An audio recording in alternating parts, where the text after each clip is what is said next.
इसीलिए तुम्हें ही जाना होगा। हारिस के दिल में जैसे खौफ की एक लहर दौड़ गई।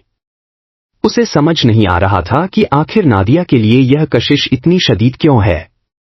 वह इस एहसास से भागना चाहता था, लेकिन तकदीर उसे ना चाहते हुए भी नादिया के करीब ला रही थी। वह चाहता था कि रास्ता जल्द खत्म हो जाए। वह नादिया को उसके घर पहुंचाकर फौरन लौट आए, लेकिन आज वह रास्ता उसे गैर मामूली तौर पर लंबा महसूस हो रहा था। उसके दिल की धड़कनें तेज थी, जैसे वह किसी इम्तिहान में हो और उसका दिल खुद से भी छुपने की कोशिश कर रहा हो। हारिस ने नादिया को उसके हॉस्टल छोड़ा और वापसी पर तेजी से गाड़ी चलाता हुआ घर की तरफ निकल पड़ा। उसके दिल में एक अजीब बेचैनी, एक घुटन सी भर गई थी, जैसे वह किसी अनजानी कशिश से लड़ते लड़ते थक चुका हो। अगले दिन हारिस ने हलीमा को नरमी से समझाया, देखो हलीमा, नादिया तो खुद अभी स्टूडेंट है। तुम्हारे लिए मैं किसी अच्छे तजुर्बेकार ट्यूटर का बंदोबस्त कर देता हूं जो तुम्हें बेहतर तरीके से पढ़ा सकेगा। मगर हलीमा ने साफ इनकार कर दिया। मुझे सिर्फ नादिया की समझ आती है भाई। वह जिस अंदाज में पढ़ाती है वही मेरे जहन में बैठता है। मैं किसी और से नहीं पढ़ सकती। दूसरी तरफ घर के तमाम अफराद नादिया की तरफ माइल होने लगे थे। उसकी मासूमियत, नरम तबीयत और संजीदा शख्सियत ने सबको मुतासिर किया। वह बेमिसाल दिलों में जगह बना रही थी। घर के माहौल में उसकी मौजूदगी रोज बरोज मामूल से बढ़ने लगी थी। कभी हलीमा के साथ बातें करती, कभी अम्मी की मदद कर लेती, कभी अब्बू से अदब से सलाम दुआ। हारिस लाख कोशिश करता कि उसे अपने घर आने से रोक दे, लेकिन उसे कोई जवाब ना मिलता। नादिया की आमद जैसे तकदीर की लकीर बन चुकी थी जिसे वह मिटा नहीं सकता था। एक दिन जब वह किचन में पानी लेने गया तो अचानक सामने से आती हुई नादिया से टकरा गया। वह बेकाबू झुला उठा और जब्त खो बैठा। आंखें बंद करके चल रही हो? क्या हर जगह तुम्हारा होना जरूरी है? उसके लहजे में जो सख्ती और बेजारी थी वह नादिया के नाजुक दिल पर बिजली बनकर गिरी। वह साकित खड़ी आंसू जब्त करने की कोशिश करने लगी, फिर धीरे से बोली, सॉरी, गलती हो गई। मैंने जानबूझकर नहीं किया। और इतना कहकर उसकी आंखों से आंसू छलक पड़े।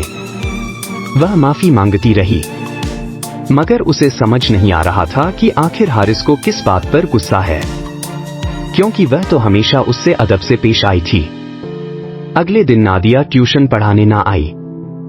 हलीमा ने देर तक उसका इंतजार किया, मगर जब वह ना आई तो परेशान हो गई। घर में भी खामोशी छा गई और सबने हारिस से नाराजगी का इजहार किया। अम्मी ने उसे तलखा लहजे में टोका, तुम्हें हक नहीं कि किसी मेहमान से इस तरह बात करो। नादिया ने क्या बुरा किया था जो तुम उस पर चिल्ला उठे? हारिस को अपनी हरकत पर अफसोस होने लगा। उसे पहली बार महसूस हुआ कि उसकी सख्ती ने किसी को दुख पहुंचाया है। हलीमा ने नादिया को फोन किया और बहुत मनाया, मगर नादिया ने धीमे लहजे में कहा, शायद तुम्हारे भाई को मेरा तुम्हारे घर आना अच्छा नहीं लगता, इसीलिए मुझे नहीं आना चाहिए। मैं किसी का बुरा नहीं चाहती और ना ही किसी के घर में नापसंदीदगी की वजह बनना चाहती हूं। अगले दिन हारिस ने हिम्मत करके नादिया को फोन किया और नरमी से माफी मांगी। नादिया, मैं वाकई बहुत शर्मिंदा हूं। उस दिन मेरी बात का अंदाज गलत था। मैं तुम्हें दुख नहीं देना चाहता था। प्लीज मुझे माफ कर दो। नादिया ने कुछ लम्हे खामोशी इख्तियार की और फिर नरमी से कहा, ठीक है, मुझे आपकी बात पर यकीन है। यह अल्फाज सुनकर जैसे हारिस के दिल से कोई भारी बोझ उतर गया हो, एक ऐसा बोझ जो वह कब से अपने सीने में छुपाए बैठा था। माफी मिलते ही उसका दिल सुकून से भर गया। उसी के साथ उसने हलीमा को भी दोबारा ट्यूशन देने पर नादिया को राजी कर लिया। अब नादिया भी कोशिश करती कि वह हारिस के सामने ना आए, क्योंकि उसके दिल में अब उसके लिए एक अजीब सा खौफ बैठ चुका था। एक दिन जैसे ही उसे हारिस की आवाज सुनाई दी, वह घबराहट में फौरन पीछे मुड़ी और तेजी से एक तरफ भाग गई। यह मंजर देखकर हारिस अपनी हंसी रोक ना सका और पहली बार उसके चेहरे पर नादिया की मौजूदगी ने एक खुशगवार लम्हा छुआ। आज फिर हारिस से कहा गया कि वह नादिया को हॉस्टल छोड़ आए। रास्ते में खामोशी थी, मगर माहौल में कुछ कहने की गुंजाइश महसूस हो रही थी। आखिरकार हारिस ने हिम्मत करके नरमी से कहा, मैं वाकई बहुत शर्मिंदा हूं नादिया। मैं आमतौर पर किसी पर गुस्सा नहीं करता। पता नहीं उस दिन तुम पर कैसे चिल्ला उठा। शायद कुछ परेशानी थी। नादिया ने आहिस्ता आवाज में जवाब दिया। शायद आप मुझे पसंद नहीं करते, इसीलिए डांटा, क्योंकि हम अक्सर उन्हीं लोगों पर गुस्सा करते हैं जिन्हें हम नापसंद करते हैं। हारिस ने फौरन नफी में सर हिलाया और नरम लहजे में बोला, नहीं, हरगिज नहीं। मेरे पास तुम्हें नापसंद करने की कोई वजह नहीं है। शायद उस वक्त मेरी कैफियत ही कुछ और थी। अगर तुम्हारी जगह कोई और भी होता तो शायद उसे भी ऐसा ही सुनना पड़ता। यह सुनकर नादिया के चेहरे पर सुकून उतर आया। उसके लफ्जों का मतलब अभी उस पर पूरी तरह वाजह नहीं हुआ था। लेकिन मैं जानना चाहता हूं नादिया, ऐसी क्या मजबूरी है जो तुम्हें रोक रही है? आखिर वो कौन सा खौफ, वो कौन सी दीवार है जो हमारे बीच हायल हो गई है? तुम्हारी आंखें सब कुछ कह देती हैं। तुम्हारी खामोशी मेरे दिल की धड़कनें तेज कर देती है। साफ दिखता है कि तुम भी मेरे लिए कुछ महसूस करती हो, मगर फिर भी ना जाने क्यों तुम मुझसे दूर भागती हो। मुझे बताओ, तुम्हें जो तकलीफ, जो परेशानी रोक रही है, मैं उसे दूर करूंगा। मैं हर रुकावट खत्म कर दूंगा। बस एक बार दिल की बात कह दो। क्या तुम भी वही महसूस करती हो जो मैं करता हूं? हारा सारे बेचैनी से सवाल किए जा रहा था। उसके दिल में बेशुमार उलझने और उम्मीदें थी कि नादिया कोई साफ जवाब देगी, मगर अगले ही लम्हे जो मंजर उसकी आंखों ने देखा, उसने उसे गोया सांस लेना भुला दिया। जैसे ही नादिया की आंखों में एक अजीब सा चमकदार नूर उभरा, उसके वजूद में एक तब्दीली आने लगी और देखते ही देखते वह एक खूबसूरत दिल मोह लेने वाली परी में बदल गई। उसका लिबास चमकता, आंखें आसमानी रोशनी से भरी हुई और उसके इर्द गिर्द एक नूरानी हाला सा बन चुका था। खूबसूरत चमकीले पर हारिस कुछ लम्हों तक साकित खड़ा उसे तके गया, जैसे उसे अपनी अक्ल और आंखों पर यकीन ना आ रहा हो। परी? क्या वाकई वो एक परी है? उसके लिए तो परियां सिर्फ बचपन की कहानियों में थी, अफसानों की बातें थी, मगर अब वो हकीकत बनकर उसके सामने खड़ी थी। नादिया नरमी से बोली, हारिस, मैं नूरी हूं, मैं इंसान नहीं हूं। मैं एक परी हूं और परिजात की बेटी हूं। मैं इंसानों की दुनिया में छुप कर आती हूं, क्योंकि मुझे यह दुनिया बहुत पसंद है। यहाँ की जिंदगी, यहाँ के लोग, यहाँ की छोटी छोटी खुशियां, सब कुछ। मगर यह मेरी असल दुनिया नहीं है। मेरी दुनिया, मेरा असल मकाम परस्तान है। वहाँ के उसूल, वहाँ की रवायतें सब मुझे इंसानों से दूर रखते हैं। मैं चाहूं भी तो किसी इंसान से शादी नहीं कर सकती।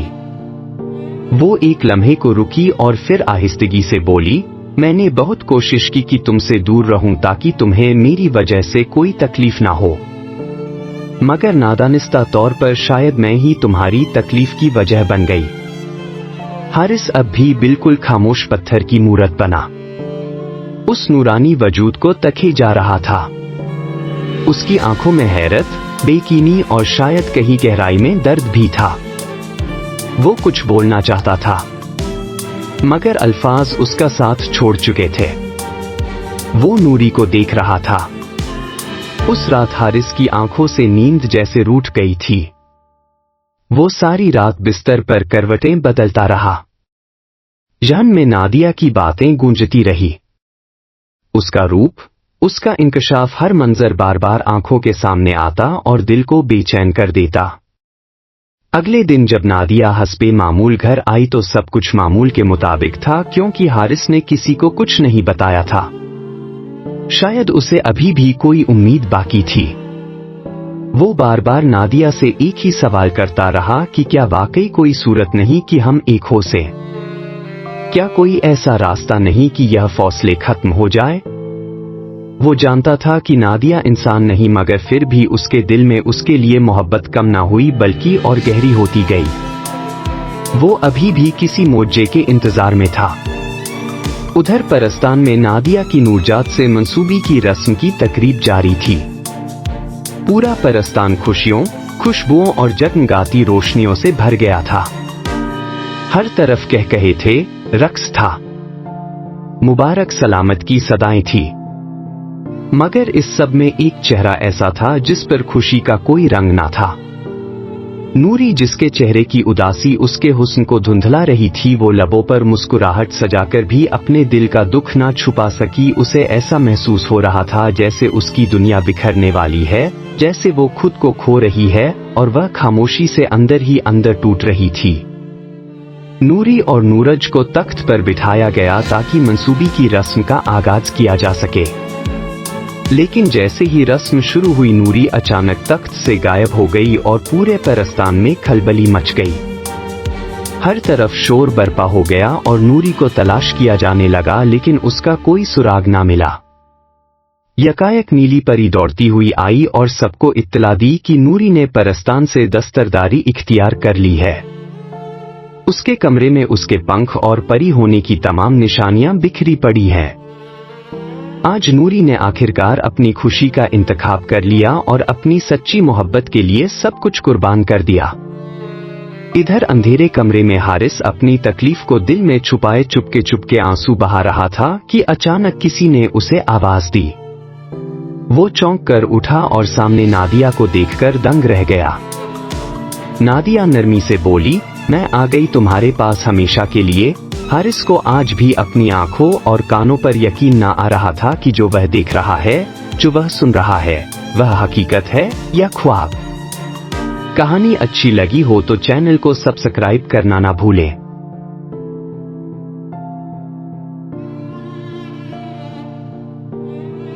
यह कहानियां सिर्फ तफरीही मकासद के लिए बनाई गई हैं।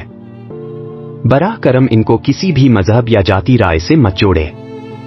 यह हकीकी वाकयात और तथ्यों के इंतजाज पर मबनी है। इंसानों की नजर से महफूज बहुत दूर आसमान के नरम और नाजुक बादलों के दरमियान एक हैरतंगेज दुनिया आबाद थी, जिसे परस्तान कहा जाता था।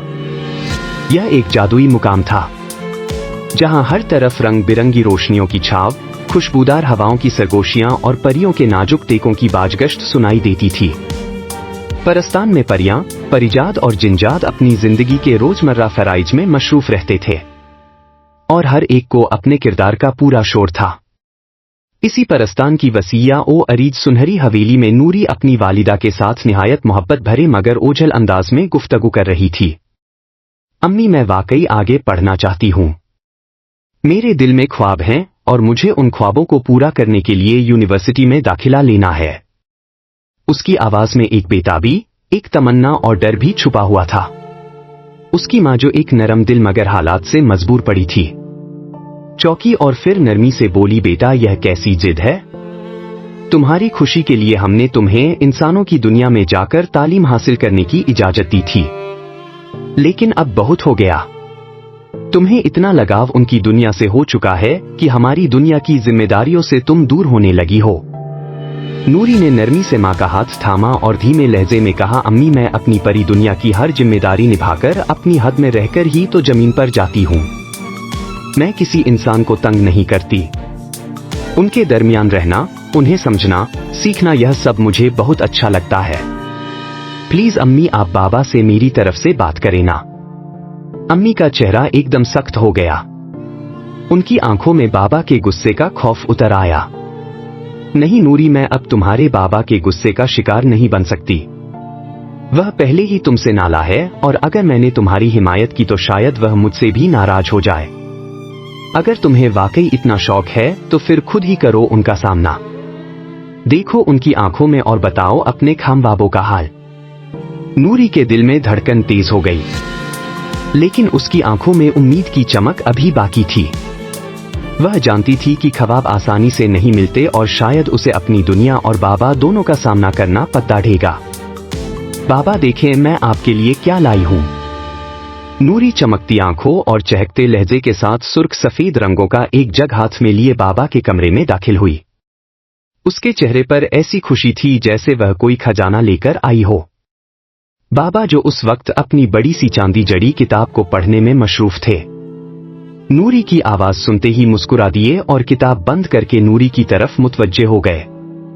उन्होंने नूरी के हाथ में जग देखते ही अंदाजा लगा लिया कि आज जरूर उनकी बेटी किसी फरमाइश के साथ आई है। तो क्या चाहिए आज मेरी बेटी को?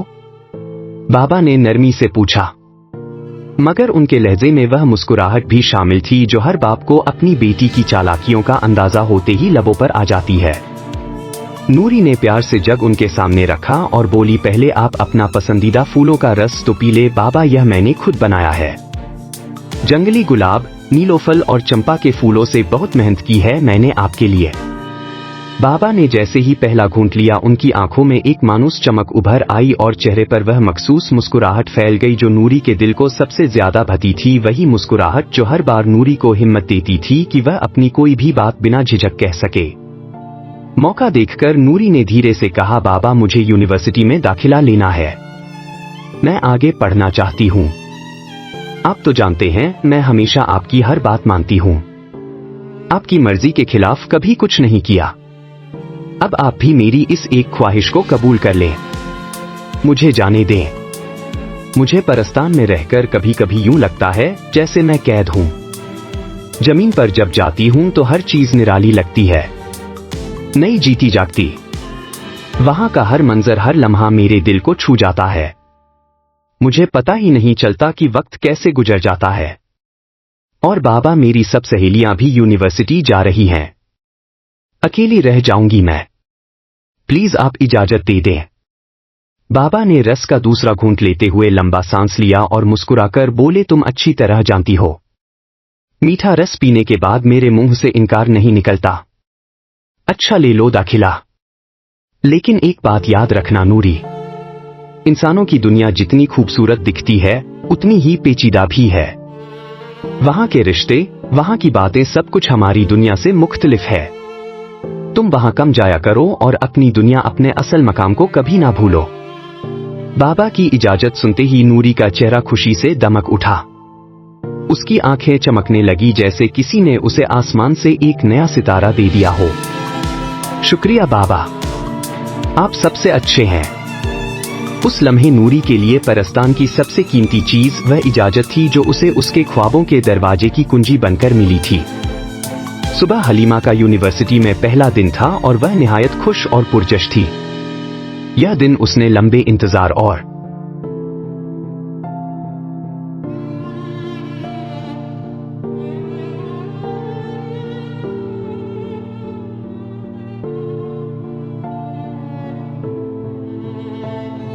बेशुमार ख्वाबों के साथ अपनी आंखों में बसा रखा था।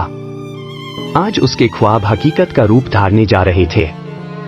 हलीमा के माँ बाप की बरसों पुरानी ख्वाहिश थी कि उनकी बेटी आला तालीम हासिल करे, खुद मुख्तार बने और जिंदगी में अपने पांव पर खड़ी हो। वह दोनों खुद भी तालीम याफ्ता और समझदार लोग थे और उनका मानना था कि दौलत व जागीर एक दिन खत्म हो सकते हैं, अच्छा वक्त बुरे वक्त में तब्दील हो सकता है। इसीलिए इंसान को हर तरह के हालात का सामना करने के लिए पहले से तैयार रहना चाहिए। एक रईस और खुशहाल खानदान से ताल्लुक रखने के बावजूद उन्होंने अपने बच्चों को मेहनत करना सिखाया। हलीमा और उसके भाई हारिस को उन्होंने जिंदगी के हर पहलू से रोशनास करवाया। उन्हें न सिर्फ छोटे बड़े काम करना सिखाया बल्कि खुददारी और आजी का सबक भी दिल में उतारा। वह चाहते थे कि उनके बच्चे दौलत के गुरूर में इंसानियत से दूर ना हो जाए, बल्कि सच्चाई, मेहनत और खुलूस को अपना शियार बनाए। उनके दोनों बच्चे निहायत मेहनती और लायक थे। उनका बेटा हारिस कम उम्र मगर कामयाब ताजिर था, जिसका शुमार मुल्क के बड़े कारोबारी शख्सियात में होता था। कम उम्र होने के बावजूद उसने अपनी जहानत, मेहनत और ईमानदारी से कारोबारी दुनिया में एक अलग पहचान बनाई थी। कारोबार संभालने के साथ साथ हारिस एक एनजीओ भी चलाता था, जिसका सारा खर्च वह जाती तौर पर अपनी जेब से बर्दाश्त करता। उसकी एनजीओ गरीब और जरूरतमंद लोगों के अखराजात उठाती, बीमारों का इलाज करवाती और ऐसे बच्चों को तालीम के मौके फराहम करती जो वसाइल की कमी की वजह से पढ़ाई छोड़ने पर मजबूर थे। घर में नौकरों और ड्राइवरों की मौजूदगी के बावजूद हारिस अपनी बहन हलीमा को रोज खुद यूनिवर्सिटी छोड़ने और लेने जाता। आज हलीमा का यूनिवर्सिटी में पहला दिन था और यह दिन उसके लिए बेहद खुशगवार साबित हुआ। उसने अपनी पहली क्लासेस ली और वफे में कैंपस की सैर भी की। उसी रोज उसकी क्लास में नादिया से मुलाकात हुई, जो निहायत काबिल पुर-एतमाद और हुनरमंद तालिबा थी जिसने पूरे इलाके में टॉप किया था। हलीमा नादिया की काबिलियत और गुफ्तगू से बहुत मुतासिर हुई और जल्द ही उन दोनों में दोस्ती हो गई। देखते ही देखते उनका रिश्ता महज क्लास फेलोज से बढ़कर करीबी सहेलियों में तब्दील हो गया। एक बार जब हारिस हस्ब मामूल हलीमा को लेने यूनिवर्सिटी गया तो हलीमा नादिया के साथ खड़ी थी। जैसे ही हारिस की नजर नादिया पर पड़ी वह पल भर को साकित हो गया। नादिया की सूरत में उसे जैसे कोई आसमानी मखलूकत नजर आई हो। नूरानी चेहरा, नाजुक नक्श, रेशमी लंबे बाल और मासूमियत से चमकती आंखें, जैसे वह हुस्न की कोई जीती जागती तस्वीर हो। हारिस ने बड़ी मुश्किल से ना चाहते हुए अपनी नजरें हटाई। उसे खुद पर शर्मिंदगी की महसूस हुई कि वह अपनी निगाहों पर काबू क्यों ना रख सका। उसके दिल में एक अनजानी बेचैनी ने जन्म लिया और वह निगाहें चुराते हुए खामोशी से हलीमा को लेकर वापस रवाना हो गया। अब जब भी हारिस हलीमा को लेने जाता वह उसे नादिया के साथ ही मिलती और हर बार उसका दिल और ज्यादा बेकरार होता। वह खुद से सवाल करता कि आखिर इस लड़की में ऐसी क्या कशिश है जो उसे काबू से बाहर कर रही है। यह पहली बार था कि हारिस ने किसी लड़की को इस तरह गौर से देखा था और उसकी शख्सियत, उसका वकार और उसका हुस्न उसके दिल में उतरता जा रहा था। लेकिन नादिया इस एहसास से मुकम्मल तौर पर बेखबर थी। हारिस इस बात पर मजीद शर्मिंदा था कि वह किसी ऐसी कैफियत का शिकार हो रहा है जिस पर उसका दिल और दिमाग दोनों काबू खो बैठे थे। इसी एहसास से नदामत से बचने के लिए हारिस ने फैसला किया कि वह अब हलीमा को लेने खुद नहीं जाएगा। उसने अपनी जगह ड्राइवर को भेजना शुरू कर दिया ताकि वह नादिया से दूर रह सके और अपने जज्बात को दबाए रखे। 5 दिन गुजर चुके थे और हारिस को खुद पर फक्र सा महसूस हो रहा था कि उसने उस अजीब कशिश पर काबू पा लिया है। उसने सुकून की सांस ली और चाय का कप हाथ में लिए ड्राइंग रूम में अपनी किताब लेने चला गया। जैसे ही वह अंदर दाखिल हुआ उसका हाथ कांप गया और चाय का कप जमीन पर गिरकर टूट गया क्योंकि सामने नादिया खड़ी थी। हारिस को लम्हा भर कुछ समझ न आया कि यह उसका वहम है या हकीकत। वह अपने आप से सवाल करने लगा, यह मेरा ही घर है तो यह यहाँ कैसे? क्या मैं उसे तस्वुर कर रहा हूँ या वह वाकई मेरे सामने है? इसी स्नाना में हलीमा दौड़ती हुई आई और बोली, भाई यह मेरी दोस्त है, अब से मुझे ट्यूशन देगी, मेरी पढ़ाई में मेरी मदद करेगी। हारिस के चेहरे से रंग उड़ गया। वह लम्हा लम्हा नादिया की मौजूदगी को महसूस कर रहा था और उसके अंदर की बेचैनी मजीद बढ़ती जा रही थी। वह नादिया से दूर भागना चाहता था, लेकिन अब वही लड़की उसके घर में मौजूद थी। वह फौरन अपने कमरे की तरफ बढ़ गया जैसे किसी खौफ से बच रहा हो। थोड़ी देर बाद अम्मी ने दरवाजा खटखटाया और कहा, हारिस बेटा नादिया को उसके घर छोड़ आओ। हारिस ने फौरन इनकार कर दिया, नहीं अम्मी आप उसे ड्राइवर के साथ भेज दें। अम्मी ने बताया ड्राइवर तो आज छुट्टी पर है।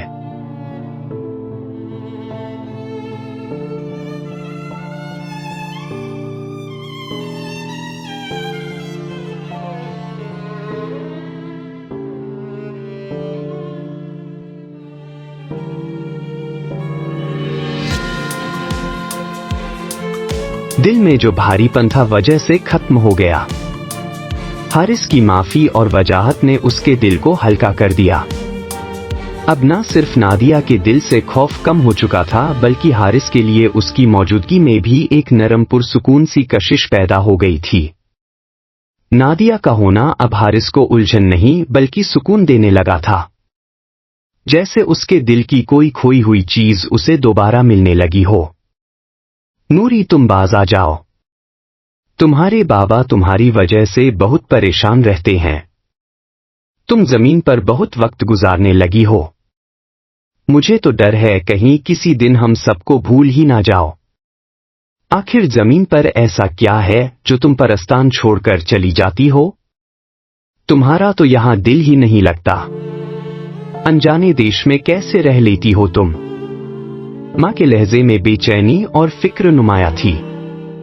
नूरी ने नरमी से मां का हाथ थामकर कहा, अम्मी आप परेशान ना हो, मैं कोशिश करूंगी कि जल्दी वापस आया करूं। जमीन पर वक्त कैसे गुजर जाता है पता ही नहीं चलता। वहां के लोग बहुत अच्छे हैं, सादा दिल मोहब्बत करने वाले। जब उनसे मिलती हूं तो यूं लगता है जैसे दिल के किसी घसे में उनकी जगह पहले ही बनी हुई हो। शायद इसीलिए वहां जाना अच्छा लगता है। लेकिन आपकी बात ठीक है।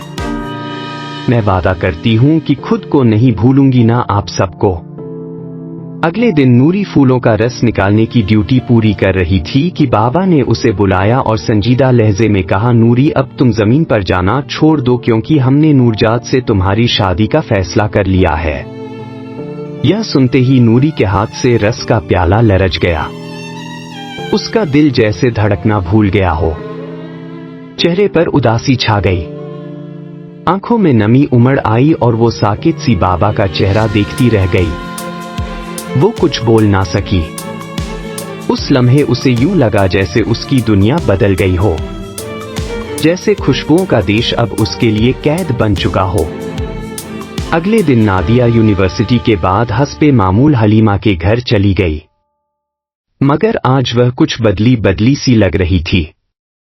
उसका उतरा हुआ चेहरा, बुझी हुई आंखें और खामोशी घर वालों को परेशान कर रही थी। सब ने उससे वजह पूछी, मगर नादिया ने मुस्कुरा कर टाल दिया और वक्त से पहले ही घर वापस चली गई। दूसरी तरफ हारिस अपने जज्बात को आखिरकार समझ चुका था। उसे यह एहसास हो चुका था कि नादिया उसके दिल में किसी खुशबू की तरह बस चुकी है। और अब वह खुद से यह सवाल करता रहा कि आखिर इसमें बुराई ही क्या है। अगर शादी करनी ही है तो किसी ऐसे शख्स से क्यों ना की जाए जिसे दिल चाहे, जिसकी मौजूदगी में सुकून मिले। मगर उसके दिल के किसी कोने में यह डर भी छुपा था कि अगर यह मोहब्बत एक तरफा निकली तो वह टूटकर बिखर जाएगा, और यही खौफ उसे बेचैन किए जा रहा था। वैसे तो नादिया और हारिस की अब अच्छी दोस्ती हो चुकी थी। दोनों के दरमियान एक खास सी हमआहंगी पैदा हो गई थी और हारिस को पूरा यकीन था कि जैसे वह नादिया के लिए कुछ खास महसूस करता है, वैसे ही नादिया भी उसके लिए नरम गोशा रखती है। वो अक्सर उससे नजरें चुरा लेती, खामोश रहती और कभी कभी उसकी बातों पर बेसाख्ता मुस्कुरा भी देती। नादिया को इस घर में वक्त गुजारना अब बहुत अच्छा लगने लगा था। एक बार आती तो फिर जाने का दिल ही ना करता। उधर हलीमा और उसके माँ बाप भी नादिया को अपनी बहू बनाने के ख्वाब देखने लगे थे। एक दिन हारिस ने बालाखिर अपने दिल की बात जुबान पर लाने की ठानी। खुद को संभालते हुए धड़कते दिल के साथ उसने नादिया से अपनी मोहब्बत का इजहार किया। नादिया खामोश कमसुम आंखों में नमी लिए उसकी बात सुनती रही और फिर बगैर कुछ कहे चुपचाप वहां से चली गई। इस वाक्य के बाद नादिया ने हलीमा के घर आना कम कर दिया। उसके रवैया में हौसले का सा पहलू उभरने लगा। दूसरी तरफ हारिस के दिल में बेकरारी बढ़ती गई। वह हर रोज बहाने बनाकर नादिया से मिलने की कोशिश करता, उसे हॉस्टल छोड़ने जाता, बातचीत के मौके ढूंढता, बस इस उम्मीद पर कि शायद नादिया कभी पलटकर जवाब दे, कभी उसके जज्बों की कदर करे। नादिया की यूं मुसलसल नजरअंदाज करने पर हारिस ने दिल में पक्का इरादा कर लिया कि वह अब मजीद खामोश नहीं रहेगा और एक बार फिर नादिया से खुलकर बात करेगा। एक दिन जब वो हस्बे मामूल नादिया को हॉस्टल छोड़ने गया तो रास्ते में कार रोक दी। खामोश फिजा में कुछ देर सिर्फ गाड़ी के इंजन की हल्की गड़गड़ाहट सुनाई देती रही। फिर हारिस ने नरमी से नादिया की तरफ देखा और बोला, आखिर तुम कोई जवाब क्यों नहीं देती हो? अगर तुम्हें मुझसे मोहब्बत नहीं, अगर तुम मुझे पसंद नहीं करती तब भी कुछ तो कहूं। हाँ ना सही ना ही सही, पर कोई बात तो करो, मुझे यह खामोशी मार डालेगी।